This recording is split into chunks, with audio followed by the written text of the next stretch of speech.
using this technique and outdated material, she tries to connect with past, which is being erased now in Yerevan. And she's also photographing like buildings which are being destroyed now in Yerevan. So if you publish this, print this image, which has like really bad contrast, and part of the image is really erased, but it's present Yerevan, not all. So with like Xerox machine, you just change all like idea and like you don't give this information anymore. So it was not for us like to have like this cool book, but be able with minimum money to like just give like maximum information. I think there are a couple of questions back there. So. Yes. First of all, I want to say I was lucky enough to meet Tomek and this group in Istanbul. Do you hear? Yes. Yeah. And it's also good to meet other people from collective. And we sang the stage together, we did actions together, so it was really intimate. It's like to see you, and I hope we can go further. I would also ask something about the name of the collective. And for me, the word queer, I see it as a really colonial word actually. Because for me, it's really it's this I see it as it's colonizing identities, especially in. I can only I from Istanbul, I can only speak in my context or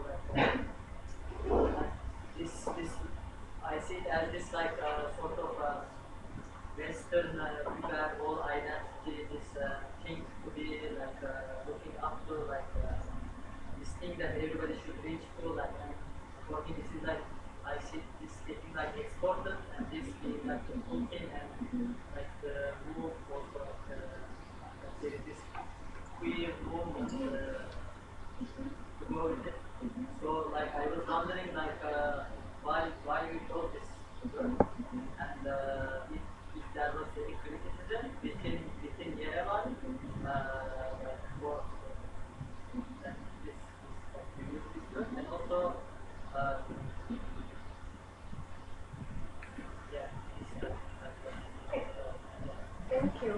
Thank you.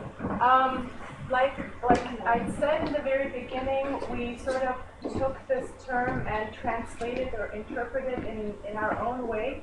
I mean, any word you take, COP, brown people, bitch, cunt, all of these are very, very offending and colonizing and demolishing terms. Queer too possibly is something that colonizes, but then you take something and you change that meaning for yourself. You claim it as your own, and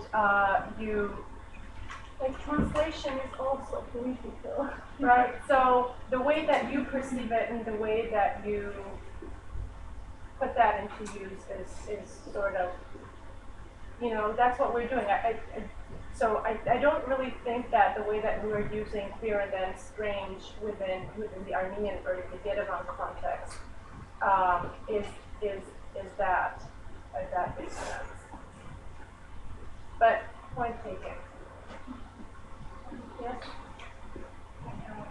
First, for the presentation, I'm very interested concerning to the last question. My question is there a word in Armenian, in the language, which means something similar or new, or did I get it right? If you have to translate the word into the word free from English into Armenian. I have a second question. It's about what you said in the very beginning about the other collective. You are part of the collective and you don't want to be very visible as individuals. And I think this is a very interesting idea, and we would maybe think of building more collectives because everything is focused on individual careers and yes, so for me I think it should be highly collaborative and I think here it could be very interesting process. Um, and yes, but of course we are talking about different geographical contexts, and so my question is what was your idea behind forming a collective and how to do this as a media? Great, thank you. Really good question. Well, no, there is no term. There was no term queer in Armenian. I mean, there are derogatory terms that are used for queer people. Darnakvat's strange was not one of them, so we wanted to have something in a sense. Um, it was a mainstream word that everybody uses, but it was not oriented towards gender or sexuality. It was something. Even for objects, like for everything, you can use this word. But in a sense, it had some negative connotation. So to use it, to start using it and empowering it in a good way and politicizing it and saying that this is something that is used in a transformative way to defamiliarize and also to sort of use that to express yourself, to come out, to historicize yourself. So we thought that was one solution possibly. Someone else will come. There might be another individual, another collective, and they might come up with another kind of solution possibly, just as any translation, right? Translation is only a very temporary solution that is used now here in this within this context, and there'll be another one, and another one, another one. So, oh, yeah, okay, and to add. Yeah, and also this word ballerina in Armenian, if we see the roots of the word, it means like different examples. Because we have some words with this example. For example, Eurorinak means unique example, and Tarorinak is different example. But the word different example is being used for kind of strange situations, like this is something strange, like this is a different example. Like, yeah, Literal translation, in terms of literal translation. But to sort of answer about the collective, it was a really important. See, we had this ambivalent notion of being individuals or coming out by our names, but also blending into the collective. Because if your politics is to come out publicly and say, okay, there is a non-hetero, reality within the city, then if it's a blur, if it's anonymous, if it's a no-name person, if people write in an article with pseudonyms, it really was politicized or sort of erased the substance, the subject, the actual presence of that people. So we sort of wanted to have our names in the blog. We do have our names in the blog, but at the same time, we operate as a collective. We tried to have a little fund for the collective, so we sort of, by doing various projects, selling books, and so we sort of had a little net, a safety net for the collective. If someone in the collective needed to print something and they didn't have the money to do it, so we had that very little sort of safety net, which is very important for a collective to have some sort of material support, which we sort of, it was very little, it was gone, it evaporated. But that was the notion of sort of working together. For instance, we had an art intervention in the square, in the Republic Square of Armenia on New Year's Eve, and we sort of announced it on the blog, and we announced it to the collective, and we didn't know who would show up. So it was sort of thrown to the collective, and whoever felt strong enough or whoever wanted to be a part of it, or whoever had the time to appear on that day at that time to participate in that art intervention. They came, we came, and we did something, and he was first. So it was very much like that.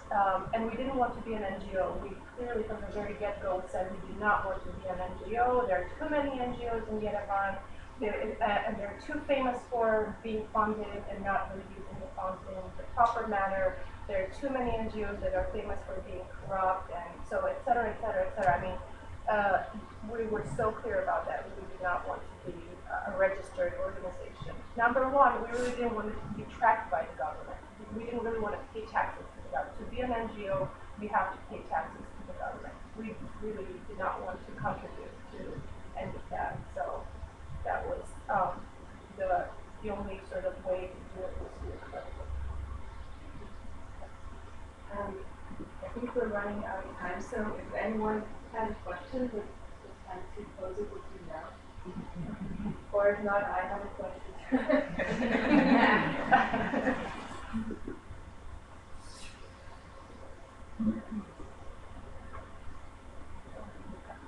Okay. I wanted to ask you about the political conditions under which you're doing your work right now and the kind of broader context that you're kind of dealing with. Yeah, I'm seeing where you're going. I think you wanted to talk about DIY, yeah? Well, the reason why we sort of use the slant language or this indirect language was because we knew that we are in a very violent, we're living in a very sort of violent homophobic society that is not very nationalistic, extremely nationalistic, and that does not tolerate any sort of divergence from the main notion of Armenianness. What is it? This very male, heteronormative, very white, very very nationalist idea of Armenianness and non-diasporic, born in Armenia, being Armenian, not mixed with other ethnicities, and that's the main sort of power force that drives everything in Armenia, and it's institutionalized by the government. It's empowered by the church, and so as we started working and when we were printing this book, we were very careful with how we do it and how we present it, but at the same time not sort of backing down, not shutting up, doing what we're doing, but in a way that's productive and constructive. Unfortunately, recently we had something that shocked, that threw the community into shocks, was in what was it? Was it in spring? Anyway, it was in May. Yeah, it was in May of this year that one of our collective members, Tomak, who actually went to Istanbul to Gay Pride as part of a punk band, and who performed and who marched with others. She was targeted, and her bar was targeted, and by nationalists, ultra-nationalists, who claimed to be neo-Nazis, and they basically destroyed the bar, they bombed it. Fortunately, nobody was hurt, but the bar was completely demolished, and they came back the following day, and they finished off whatever was left there, and they came back the very next day, and they spray painted everything around the bar with literally swastikas, and they had terrible stuff written on it and direct threats to Tomak, Olga, which was extremely, it just threw us off, and we immediately started to organize, and our immediate friends came on the news and they spoke out, and they criticized what happened, they condemned what had happened. The police didn't do anything, and some of our friends pushed the police do something, and after several days they were able to find and track down who was involved and who was responsible for the bombing. And basically we found out that they were related to a party that's a very nationalist, a nationalist party, a very old party that was put in place in the 1880s, I think, that has a very powerful stance in Armenia, that has a lot of respect in the diaspora. A lot of diasporans are Dashnak members. And basically, these kids, they said, Solmaka went to Turkey, she traded, and she is a trader. She betrayed our values, our national values, and she deserves, a terrible thing. She deserves pretty much to be killed. It was that extreme. It was that extreme. And Solmaka she went on TV and she spoke and she said, I don't regret what I've done, and this is my city, and I am not going to be back down, and et cetera, et cetera. And she was very vociferous about her, her stance. But unfortunately, they really were sending her so many threatening messages that eventually, unfortunately, she had to leave the country. And hopefully, we're hoping that it's temporary, that she'll go and recuperate and come back, because but we can't really, she has to feel safe to come back to the city. And she had to close the bar, and the bar was repainted, it was whitewashed completely. And as she left, before she left, we had an action where we collected all of our friends and we basically painted over the swastikas, and it was a sort of something that was videotaped and it was spread around, sending a message that, we are not making this shit. We're not making violence against us in that sense. The trial is still continuing, but I think it's really unfortunate that Solmaka is not there, because if she were there, it would have been a stronger case. So she's not really there to represent herself. Other witnesses are there, and luckily the bombing was video recorded. There was a videotape on top of the bar, so all of that, we were able to trace that. So in such conditions, it's, we knew we were, that we had this reality in a sense, but this was a very extreme case that after post-DIY. So our response to that was another exhibition that we participated in, and we had a work that was called, that sort of was responding to that event, and that was sort of commenting on what had happened, because no one else in the art field or in any other field reflected on what had happened. It was sensationalized in the newspapers. It became this extremely, it was demonized by the media, and it wasn't adequately responded to. So we thought at least we can do some sort of reflection, some sort of expression of that. Thank you for sharing that. What I was kind of going at was actually under the given circumstances for organizing in Yerevan and Armenia and the diaspora right now, what would be things that you were looking for, collaborating with people, or what is your next what are the next steps? And I would then kind of wrap up the event and thank you.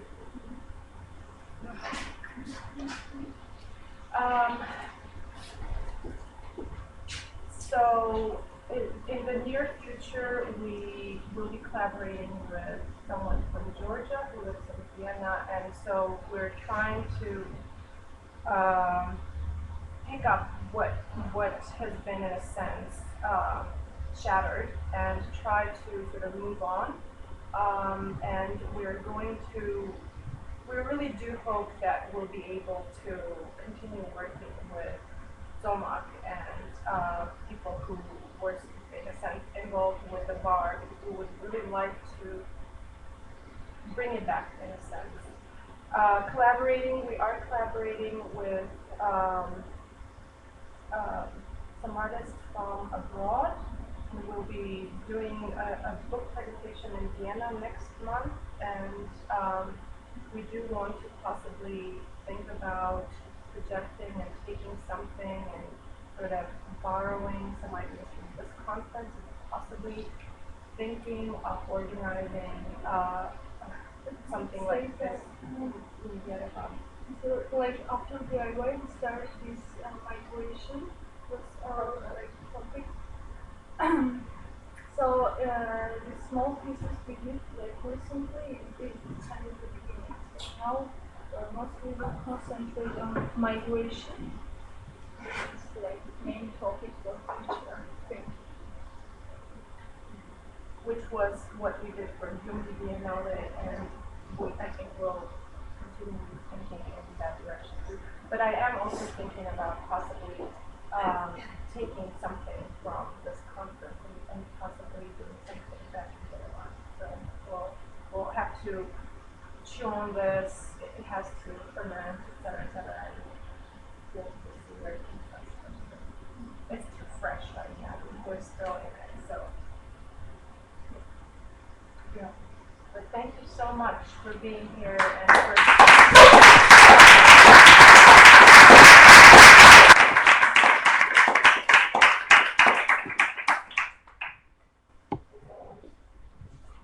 thank you for your interest. And that would be the end of the program today. And yeah, have a nice evening. And some of you I'll see at